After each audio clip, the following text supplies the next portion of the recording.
Bienvenue à tous dans cette nouvelle vidéo. On se retrouve pour la quatrième et dernière analyse du jour sur les Pokémon de la troisième génération. Et du coup, on va finir avec ce fameux duo des deux évolutions de Coquille-Perle. On avait fait Serpang juste avant. On va donc faire Rosabyss cette fois-ci. Et Rosabyss, c'est un peu triste parce que c'est vrai que c'est mon préféré des deux. C'est un Pokémon que j'ai toujours trouvé assez beau globalement. Voilà, plutôt intéressant. Mais le problème, c'est qu'il a toujours été considéré comme un Pokémon assez mauvais et surtout très mal adapté dans le jeu. Alors, il possède un type eau pur, exactement comme son collègue qu'on a vu avant.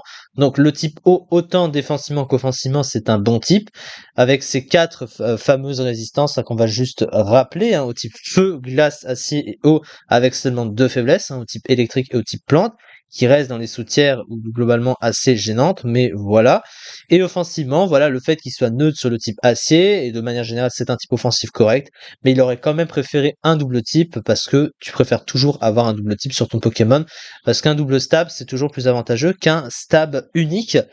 Au niveau des talents, il a deux talents, mais en fait le problème c'est que ça dépend de l'arène. Le premier, c'est hydratation qui le soigne d'un statut à la fin d'un tour, mais uniquement sous la pluie évidemment. Et glissade lui double sa vitesse, pareil sous la pluie.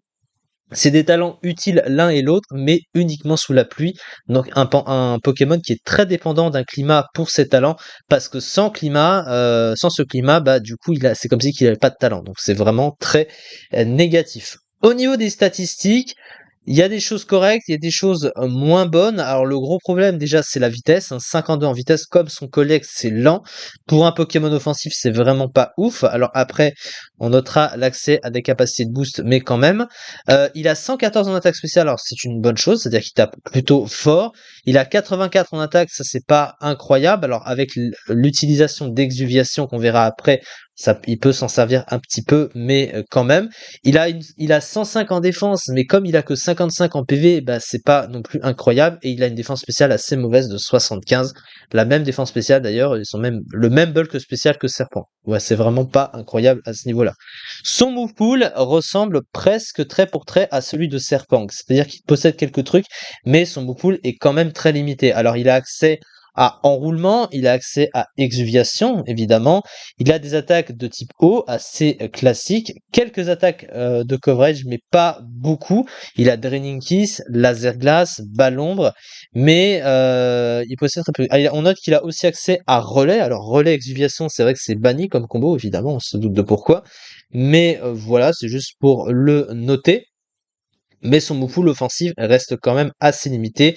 Son move pool de soutien est presque inexistant. Donc malheureusement, c'est un Pokémon extrêmement prévisible qui dépend de la pluie déjà pour ses talents, qui dépend du setup pour être plus rapide aussi, notamment pour jouer sur son potentiel offensif avec, pour pallier à sa mauvaise vitesse. Et le problème, comme Serpent, c'est qu'il est comparé à la multitude de Pokémon de type eau. Et il y a bon nombre de Pokémon de type eau qui sont meilleurs que lui et c'est pas à son avantage malheureusement.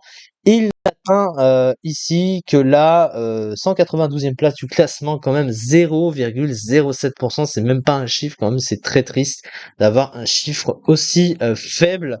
Et la fiche stratégique assez rapidement, très bonne attaque spéciale et bonne défense, type au bon offensivement et défensivement, accès à des attaques de boost, exuviation et enroulement, PV et vitesse très bas, moufoule assez faible de talent le rendant dépendant de la pluie, relais n'est plus compatible avec exuviation à cause de la clause de Shodan, cela est néanmoins possible sur console évidemment.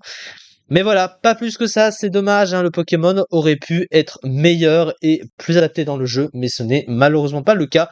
En tout cas, c'est ça pour cette vidéo. On se retrouve demain pour la suite des analyses sur les Pokémon de la troisième génération. Et on aura bientôt fini avec cette génération, bien sûr. Merci beaucoup de m'avoir suivi et à très vite.